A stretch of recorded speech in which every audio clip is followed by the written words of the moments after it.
Europe 1 Sport, Virginie Fulpin. Après, voilà, y a pas de problème. Si c'est moi qui prends, j'ai pas de souci avec ça, moi. Ça m'empêche pas de dormir, ça change pas ma manière de jouer. Et si c'est bénéfique pour le groupe, j'ai pas de problème à aller au front. Depuis le départ, ça a toujours été ça. Je me sens mal aimé, je suis le mal aimé. Les gens me connaissent. Et voilà, c'est Loïc, notre réalisateur, qui a fait un bon mix entre Kylian Mbappé et Claude François. On assume parfaitement cette mise en musique du soir. Kylian Mbappé a-t-il un destin de mal-aimé ? En fait, pendant cette trêve internationale, les petites phrases et les silences de deux anciens coéquipiers de Kylian Mbappé au Paris Saint-Germain m'ont interpellé, comme on dit. Leandro Paredes, d'abord, l'Argentin était interrogé sur Mbappé. Il a sèchement répondu qu'il préférait ne rien dire parce que de toute façon, il n'avait jamais noué la moindre relation avec le Français. Et puis hier soir, rebelote avec Thiago Silva, cette fois, le défenseur brésilien qui était en train de tresser des louanges à Neymar, normal. Mais lui non plus, il n'a pas voulu parler de Kylian Mbappé. Est-ce que je suis la seule à trouver ça étrange, Dominique Grimaud, ces deux sorties, ou plutôt silence des anciens coéquipiers ? Bon, pour Paredes, ça ne m'étonne pas, parce que au PSG, il y a un clan, on le sait, sud-américain, dont Mbappé ne fait évidemment pas partie, naturellement pas partie. Je serais plus souple concernant le silence, me semble-t-il, en tout cas à mes yeux, intelligent, de Thiago Silva, qui a quitté le club il y a maintenant 15 mois, ou un peu plus, qui a perdu de vue, je suppose, Kylian Mbappé, et qui n'a pas cherché le buzz à tout prix. Donc voilà, bon, simplement à la place peut-être de Thiago Silva, j'aurais retourné la question en disant « Mais pourquoi vous me posez cette question ? Moi, je n'ai plus rien à voir avec Mbappé. Je suis joueur de Chelsea. Mbappé, je l'ai perdu de vue. Neymar, en revanche, c'est mon ami et c'est mon partenaire. Donc, je peux en parler jusqu'au bout de la nuit. » Non, le dessin de mal-aimé de Mbappé, moi, je lui aimais avoir le même. Je trouve pas si mal-aimé que cela. On est très critique avec Mbappé, surtout à commencer par le public français. Mm-hmm. Mais bon, de là à en faire un mal-aimé, non. Mais il est clair qu'aujourd'hui, Mbappé impacte, et on parlait des nouvelles technologies, impacte le public comme pas un autre joueur avant lui n'avait impacté le public. Avant même Platini, Zidane, par rapport à Mbappé, sont loin derrière. C'est-à-dire qu'Mbappé, aujourd'hui, si les médias, nous les premiers, on ne parle pas d'Mbappé une journée, on s'étonne. Donc ne nous étonnons pas qu'Mbappé, de temps en temps, ait quelques gestes d'humeur, ou des yeux qui roulent fort, ou que ses adversaires le titillent un peu. Mais moi, vraiment, sur l'affaire Thiago Silva, je n'ai rien à dire, si ce n'est que ne pas chercher la petite bête là où elle ne se trouve pas, quoi. Marc Libra, il n'a pas forcément que des amis dans son équipe, Kylian Mbappé. C'est-à-dire que quand on joue au foot, vous aviez été amis avec absolument tous les joueurs avec qui vous avez joué ? Non, pas du tout. Il y en a, je les ai détestés. Non, mais c'est une réalité. Sur 15 ans de carrière, il y en a 3, je peux pas les voir. Hein, donc, mais je fais en sorte. Un, c'était Victor Bonilla, tu sais, à Toulouse. Oui. Ah putain, c'était un calvaire. De vivre avec lui, de le voir tous les jours, tout nu dans la douche, à l'entraînement, du matin au soir, à l'hôtel, à la collation, j'en pouvais plus. C'était un calvaire. Mais c'était pareil pour lui. Hein, il me voyait ma tête, il en pouvait plus. Donc en plus on était en concurrence, donc si vous voulez ça aide pas. Mais après c'est deux autres joueurs français, mais parce que c'est physique. Mais par contre j'ai toujours fait en sorte sur le terrain que ça évolue et que ça fonctionne. Parce que vous imaginez 15 ans, vous avez 30 mecs dans un groupe, on vit à peu près 330 jours ensemble. Il y en a bien qu'on peut plus les voir. Hein, donc, mais c'est dès le départ. Le problème c'est que c'est le premier jour qu'on voit ça. Ça m'est arrivé 3 fois avec des... Bon, c'est pas grave. Mais pour le cas Mbappé, ce qui s'est passé, c'est totalement... moi j'ai joué en Angleterre. Ou en Écosse, vous arrivez, vous êtes étranger. Donc on met Écossais, Gallois, Français, Italiens ensemble. Et là, automatiquement, il y a des clans au PSG. Thiago Silva était très intelligent de ne pas rentrer. Paredes lui a dit ah non, ouais, mais il y a des clans. Après, on peut se poser la question mal aimée, c'est ce que nous renvoie Kylian Mbappé à certains moments. Et ça peut être dérangeant, il faut qu'il fasse attention. Parce qu'on a autant, on adule aujourd'hui Karim Benzema, on va le célébrer, autant je me rappelle à partir de 2015, on a descendu Karim Benzema. On a été très fort pour le mettre en avant et très fort pour le descendre. Et c'était le même joueur, le talent il avait. Donc attention, qu'il ne devienne pas, je me rappelle d'Henry qui était un joueur exceptionnel, la presse française les Français ont été très durs avec Henri, l'histoire d'une main. Hein, oui, on s'en souvient bien. Attention, par rapport à son attitude et tout ce qui peut se passer, que ça se retourne pas contre lui. Certes, il dit oui, ça me passe dessus comme ça, mais c'est quand même son pays. Si on est mal aimé dans son pays, c'est pas forcément évident. C'est-à-dire que oui, parce qu'il peut être admiré, mais pas forcément aimé. Pauline Gamère. En fait, ce qui est assez intéressant, on parlait de Neymar, où on aurait pu avoir aussi ce débat d'un Neymar aimé ou mal aimé. On l'a sur Mbappé, mais les raisons ne sont pas du tout les mêmes. Neymar, on l'aime ou on l'aime pas à cause de ses frasques, souvent hors terrain. Mbappé, c'est sur le terrain, en fait, qu'on l'aime ou qu'on l'aime pas. Et c'est ça qui est plus intéressant, parce que de savoir que s'il a des copains, s'il a pas de copains, s'il est aimé, s'il est pas mal aimé, c'est pas le fond du problème. Le fond du problème, c'est que ce qu'on lui reproche en tant qu'homme, on le retrouve sur le terrain. Et c'est pour ces raisons-là qu'il commence à être mal aimé. Et ça n'est pas nouveau. C'était le cas à Monaco, Bruno Irles en avait déjà parlé. Il n'y avait pas beaucoup de copains dans les équipes de jeunes de Monaco. On l'a retrouvé même en équipe de France jeune, hein. Il n'a pas connu l'équipe de France jeune pendant 2 ans. Et on en parle encore aujourd'hui au PSG. Donc c'est quelque chose d'assez, en effet, il le dit lui-même, hein, d'assez fréquent pour lui.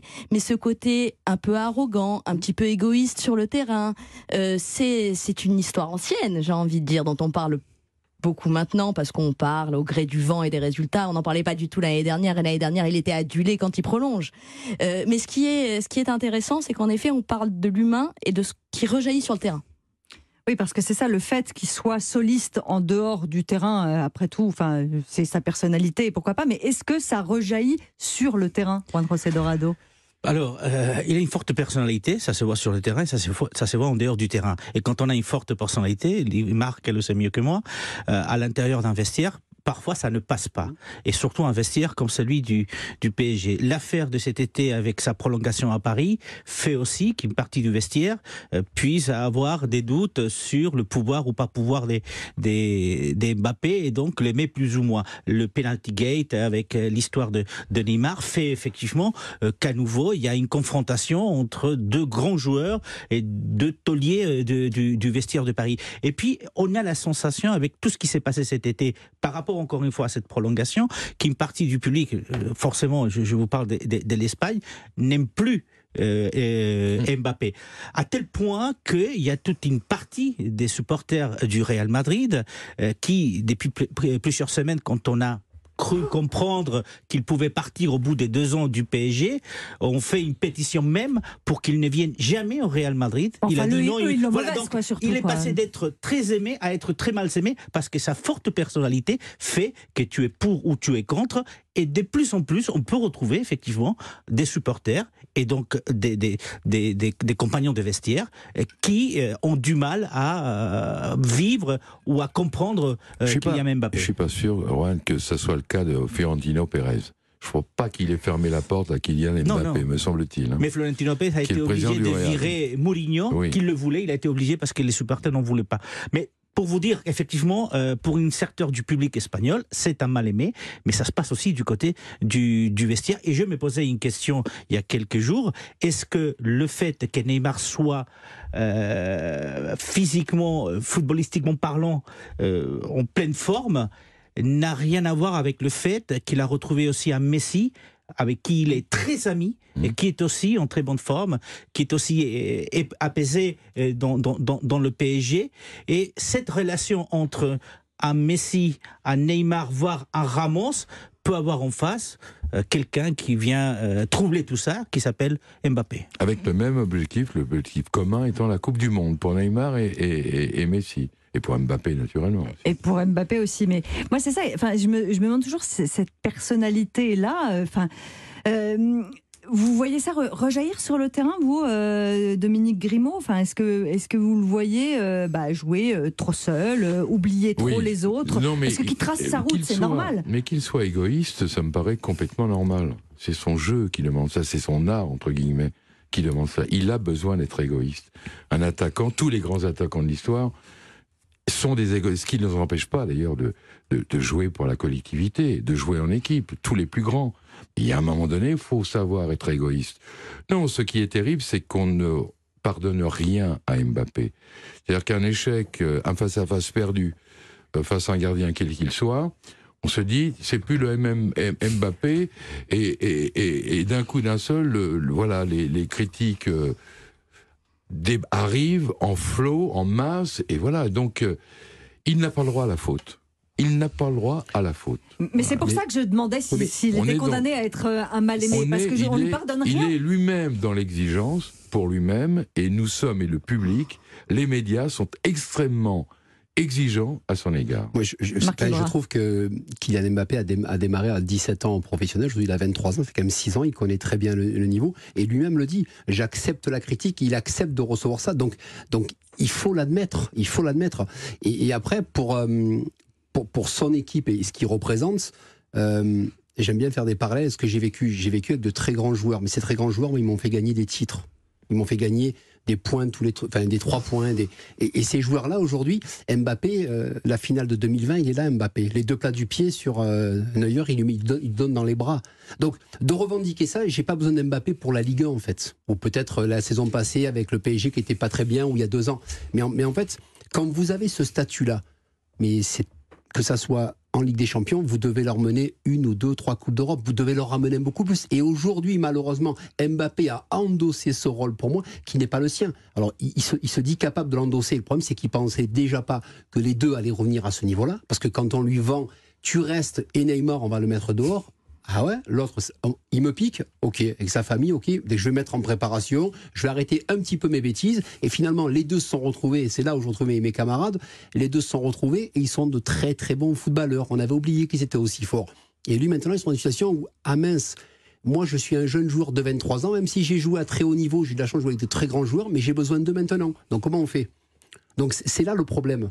Aujourd'hui, il faut qu'Mbappé fasse attention par rapport à son attitude, par rapport à ce qu'il peut faire, parce qu'on veut être le patron, mais le patron, il te fait gagner tous les matchs. Moi, j'ai croisé sur 2-3 matchs Jean-Pierre Papin, j'ai joué à ses côtés, j'ai eu Rudy Voller, j'ai Alan Bokchik, Sonny Anderson et Cascarino. Pour vous les citer, ils ont marqué 30-35 buts. Donc moi, j'étais content, je sentais marquer. Donc on les suit, ces gens-là.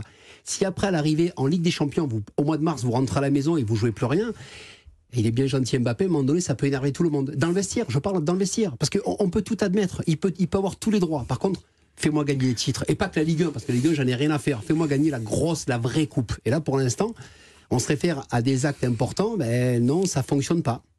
Mais dans le vestiaire, c'est la même chose pour lui au Paris Saint-Germain et en équipe de France, Pauline Gammer? Ah non, je crois que les situations sont différent, très différentes aujourd'hui. On n'en a pas parlé, même si ça a pollué quand même le mercato, et même si Mbappé a démenti ce propos, il y a beaucoup de rumeurs qui ont circulé et qui ont été notamment véhiculées par l'agent de Neymar, que Mbappé avait demandé le départ de Neymar au mercato. On n'est pas là pour dire si c'est vrai ou si c'est pas vrai, mais il est certain que ça pollue un petit peu l'environnement global, et d'ailleurs que cette histoire-là a certainement aussi contribué au renouveau de Neymar. Hein. Oui. Si on peut, si on doit dire merci à quelqu'un pour le renouveau de Neymar, c'est aussi à Mbappé. Hein. Il a piqué son ego, quoi, aussi. Oui, bien sûr.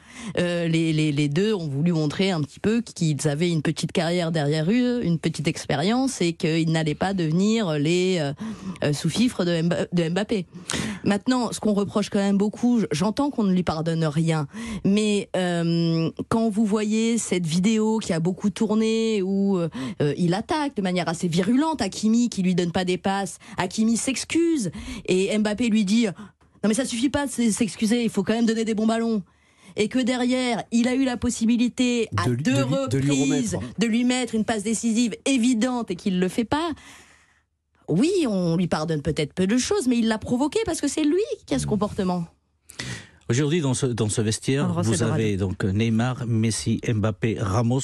Vous avez des gens qui ont une grosse expérience. Je suis d'accord avec Marc.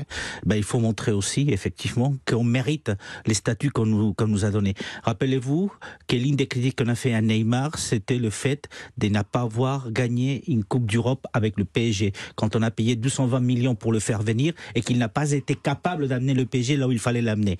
Donc, effectivement, il va falloir montrer sur le terrain et dans le vestiaire qu'il mérite cette confiance, parce que maintenant il a vraiment des bretoliers à côté de lui qui en plus développent leur jeu et qui jouent bien. Alors la différence avec l'équipe de France, est-ce que, parce qu'il parle pas comme ça Mbappé en équipe de France, où je l'ai pas vu parler comme ça, ou c'est plus discret, je sais pas. Ça, Marc Libra. il faut bien différencier entre le club et l'équipe de France. L'équipe de France, pour certains, c'est une respiration, c'est un second souffle. On vit toujours avec les mêmes personnes. Là, pendant 10 jours, on va passer un moment. Et puis surtout, il y a quelqu'un qui s'appelle Deschamps, qui est un meneur d'hommes. La plus grosse star pour moi de l'équipe de France a toujours été Deschamps, et ça le restera tant que Deschamps sera là. Parce que si on gagne une Coupe du Monde, on gagne une Coupe du Monde avec du cœur, avec de l'envie. C'est qu'il sait remettre dans le sens de la marche des joueurs. Je prends l'exemple de Pogba. Pogba sur la Coupe du Monde 2018, il est critiqué. Finalement, il se met dans le sens de la marche, il va écouter son coach. Mbappé pendant la Coupe du Monde 2018, jeune joueur qui arrive, ça fonctionne. On est dans un système de jeu, tout le monde se plie à Deschamps. Est-ce que à Paris, à Paris, c'est totalement différent. C'est presque lui le patron. En fait, ce qu'on dit. J'espère pas que c'est vraiment lui, parce que ça serait triste pour lui. Mais en équipe de France, ça n'a rien à voir. On peut pas comparer l'équipe de la sélection nationale et le club. Le club, on a ses repères, on fait ce qu'on veut. Tant qu'il y aura Deschamps, à mon avis, qui ne lui ouvrira pas tout. Alors, on a vu que le bras de fer avec Le Gret, mais ça, pour moi, c'est encore autre chose. C'est qu'on prépare autre chose, parce que il a déjà annoncé, moi, les Jeux Olympiques, je veux jouer les Jeux Olympiques, donc on va nous mettre sur les 4x3 de partout Mbappé, parce que c'est chez nous, faut être réglo, donc on va protéger au maximum. Mais après, en sélection, c'est autre chose. Parce que pour moi, il y a des champs. Oui, juste, il y a un moment quand même, à un moment donné, où Mbappé s'est dit mal aimé de la sélection française. C'est lors du ratage du pénalty face à la Suisse. Et il a beaucoup critiqué à ce moment-là. Donc, c'est vrai qu'en général, on l'aime bien, parce que c'est le patron. Mais n'oublions pas qu'il y a aussi des moments où il a critiqué donc, la Fédé et l'équipe de France, parce qu'on n'a pas été avec lui dans les mauvais moments. La fédération, on parlait de Thierry Henry, ne s'est pas occupé de Thierry Henry lors de la main. On l'a laissé comme ça, on l'a envoyé. Il était tout seul. Ils l'ont envoyé au charbon, On va se rappeler l'histoire du bus de Naïna. 2-3 joueurs se sont retrouvés à l'Elysée au charbon. Comment ça se fait ça? Donc aujourd'hui on va me dire ils vont s'occuper des Bleus. Non, les Bleus ils te font gagner, c'est bien, on va parader. S'ils te font pas gagner, tu te caches et tu les envoies au feu. Mais ça a toujours été ça même de mon époque. Et en ce qui concerne Kylian Mbappé, là c'était en plus il parlait là aussi du racisme et Noël Le Graët avait pas du tout envie de parler de ça en gros. Non, pas du tout. C'était un petit peu le problème. Donc ils s'entendaient pas très bien, mais je reviens quand même sur cette équipe de France. Il y a des joueurs, on voit qui ils cherchent Kylian Mbappé, mais c'est juste pour son jeu ou c'est pour sa personnalité? C'est justement parce qu'ils considèrent que c'est lui le patron et que c'est lui qu'il faut trouver, etc. La réponse est toute simple, c'est le meilleur joueur. On a quand même Karim Benzema. Oui, mais enfin, mais je vais dire sur là, oui, Karim Benzema, ça va être formidable. C'est différent. C'est différent. Oui. Voilà. Et on l'a vu sans Benzema, c'est évidemment celui qui déclenche, qui peut rater, mais qui déclenche toutes les occasions de but. C'est Mbappé. Souvenez-vous du premier but qu'il marque contre l'Autriche, quand même. Il est dans une forêt de jambes, il transperce littéralement, et à lui seul, la défense autrichienne. S'il n'y a pas Mbappé, on reste à 0-0, peut-être. T'as Giroud qui fait des crochets, et Giroud va lui ouvrir la porte pour que Alaba le suive. Non, tu vois le truc. Je comprends. Le rôle de Giroud, je ne veux pas le minimiser. Non, mais c'est un ensemble de choses. Je ne veux pas sous-évaluer le rôle de Mbappé sur le but, parce que c'est quand même lui qui le porte à 90%. Oui. Quand bien même, Giroud, tu as raison, emmène une petite partie de Alaba dans la... Voilà, donc... Évidemment qu'Mbappé est sous les feux de la critique, des projecteurs, etc. Parce que, vous avez eu raison de me le dire, Benzema sera le prochain Ballon d'Or, sauf tremblement de terre, mais il n'y aura pas de tremblement de terre. Ça sera le 17 octobre. On a déjà volé un l'an dernier à Lewandowski. On ne va pas en voler un chaque année, donc Benzema sera Ballon d'Or. Voilà, j'ai pas d'infos là-dessus, mais je vois pas comment il pourrait ne pas l'être. Ça paraît compliqué quand même. Ça serait la première fois, c'est assez logique pour moi, depuis des années. Mais bon, voilà. Ça c'est autre chose. Maintenant, comment Mbappé va encaisser ce ballon d'or de Benzema? Parce que ce ballon d'or va venir avant la Coupe du Monde. Est-ce que c'est une bonne nouvelle ou une très bonne nouvelle? Moi, je pense que c'est une très bonne nouvelle. Parce que je crois qu'Mbappé, s'il admire encore un joueur, je crois que c'est Karim Benzema. Je dis pas que c'est son modèle, mais on n'en est pas loin.